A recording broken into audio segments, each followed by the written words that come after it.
Indian troops launched a cordon and search operation in the Rajouri district. According to Kashmir Media Service, a joint team of the Indian Army and the police launched the cordon and search operation in Brevi Bajimal and Chrangal area in the Dharamshal area of the district. The operation was going on till the last reports came in. Narendra Modi-led Indian government has turned the occupied Kashmir into the world's largest open-air prison where all the basic rights of the people have been snatched. According to Kashmir Media Service, the political experts and the Kashmir watchers in their interviews in Srinagar said that the presence of over 1 million Indian troops deployed across the occupied Kashmir had already made the life of the Kashmiri people a hell. Azad Jammu and Kashmir Prime Minister Chaudhry Anwarul Haq has expressed serious concern over the worsening political and human rights situation in the occupied Kashmir.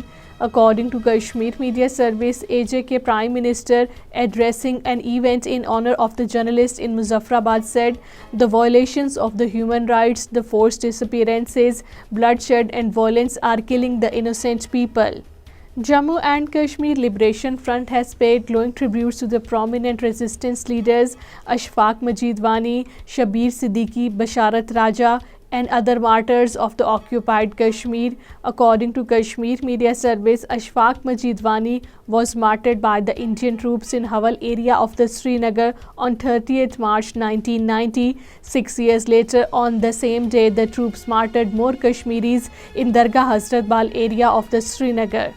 A speeding car rammed into the Indian Home Minister Amit Shah's convoy in New Delhi last week, in which the Central Reserve Police Force constable was badly injured, the Indian media reported. According to Kashmir Media Service, Indian security agencies went into a tizzy after the speeding car rammed the cavalcade of the Amit Shah last week.